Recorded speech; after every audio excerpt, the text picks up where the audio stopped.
Hey folks, welcome back to the Horde. April Fool's Day, which makes it April 1st, 12. It's about 12:30, 12:35, Monday, about 56 degrees. Door's been open quite a while because I've been busy, and I'll show you what I've been up to. Just a battery check. My battery's all nice charged up here. Gotta love solar power. There you go, a little Fighting Irish clock going. So, what am I up to today? Trying to knock these projects off one at a time, and the only way you do that is by getting off your dead ass and doing it. So, I've been cutting the pipe for the spacers for putting together the Mojave. And just a little trick I discovered: if you take little pieces of plastic, get them more or less to the right length, and then you could use these and a marker to figure out how long you want the pipes to be, and then you can lay it out. I got to stop talking about it and actually doing it and marking it, and then it makes it a lot easier to cut to length. Here, I'll show you down here again. Just little template things. I got a little something blowing in here. Anyway, 56 degrees. For me, that's perfect. I could be outside with just a long sleeve shirt. For folks down in Florida, perhaps you're cold at 56. But for us people who've been freezing our butts off up here, 56 is a wonderful thing. Anyway, if one takes a close look, sorry for the noise, you could see I got all the spacers in there. I think you guys could see them, right? These wires hopefully aren't causing us too much trouble. Can you? There you go. So you could see I got all the spacers in. What I did was, for this bolt, for right here, underneath this pipe, this is threaded rod. It goes completely through. These two are completely through threaded rod. What I did is I put one of those nylon bolts here, and that down on the second one underneath the pipe, and clamped it tight, so that makes it really rigid right here to that motor mount. And then obviously this snugs up tight against there. That's one thing I did that seemed to tighten things up for me.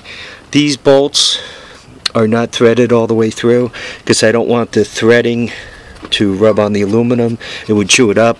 I'm not worried too much about these being threaded and rubbing on the pipe, but I don't want it to wear the case and break through it. To put these bolts on, I just clamped them on this side with this. Made it very easy to tighten things. That way I didn't have to bend over it and reach through. You worry about these things when you get older. Once again, for length, I use like this piece of plastic to cut the length of the pipe, and the other pieces of pipe I used plastic to cut those. So from a strength point of view, I don't know how well you could see it, but the motor is rock solid. It doesn't move anymore. So while I was checking tightness and all, I noticed that I was getting a little play in the back swing arm. And then I discovered, I don't know if you guys remember it, how I welded. I had to cut this to take it apart. I welded it together, and obviously my weld did not hold up, so I got to fix that. So I don't know, 1 step forward, 3 steps back.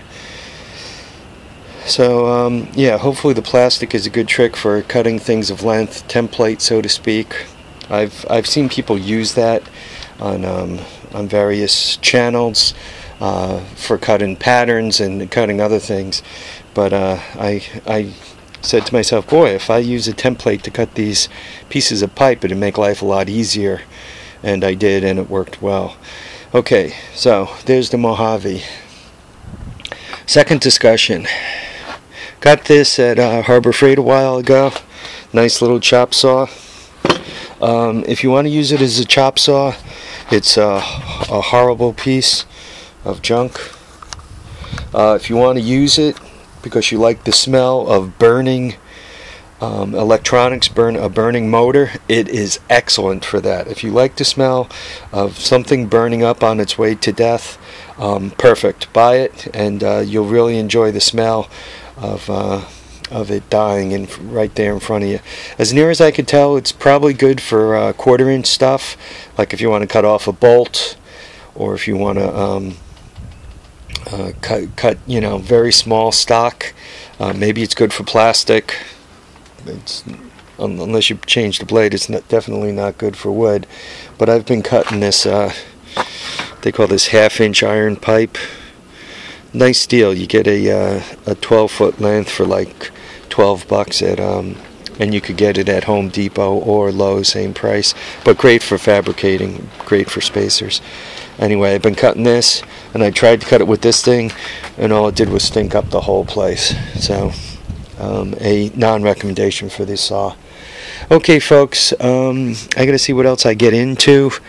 I think what I need to get into is repairing that bolt again on this thing. And once I do that, then I can run this thing up and down the driveway. I'm also going to put the other gas tank I have on it, see if it leaks. Hopefully it does not, because I don't like dripping gas. That's how you blow yourself up. That's how you create environmental problems. So I'd rather not do that. So anyway, I got to re-weld that, grind it down, get that put back together again. See how good it works. If it works as well as I hope it does, then I'll put the plastic on it, and this project is done. Another done project.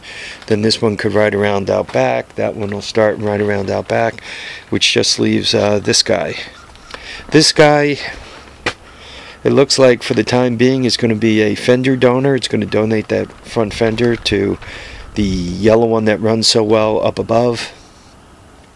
It might be a carburetor donor. I'm not saying this right, but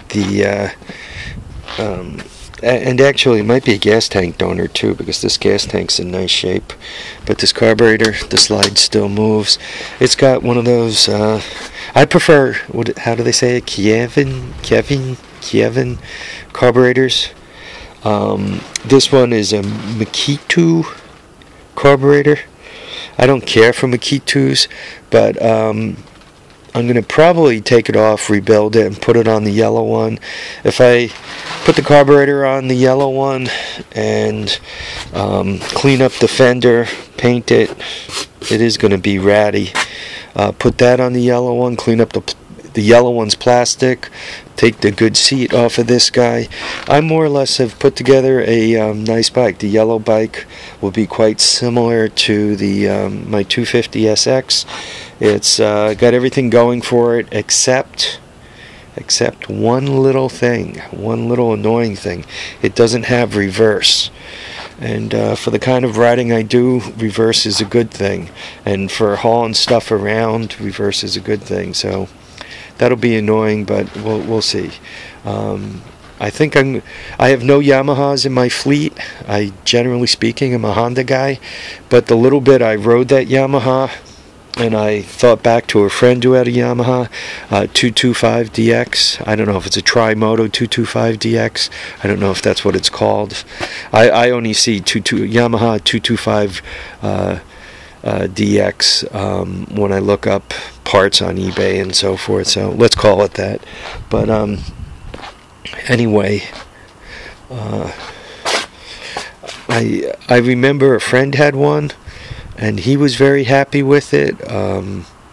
So I think the other one's good enough to keep. Maybe I'll move some of these tires over to it. Maybe even this brake looks like it's good. It's worn out. Maybe the handlebars, I don't know. Probably out of the two of these guys, I'll get one good one, and it'll be based on the yellow guy, and try to fix it up the best I can. When I paint it, who knows, I might just go with the camo. I don't know, I'll have to look up some YouTube things on how to paint things in a camouflage way, or some other ratty color. Yellow, especially with the shape the fenders are in, or any solid color. It'd be very hard to make look good. It'll always look a bit gritty.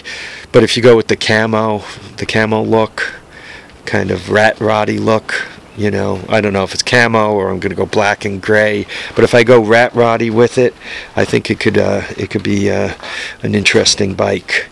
So folks, this is getting kind of long. It's over 10 minutes, so I gotta get off this thing. Live, love, and have a great time. Remember, tires down, handlebars up, and when you get some nice weather, make sure you go out and enjoy it. We don't get enough of it here in the East Coast, so enjoy your weather. Take care now.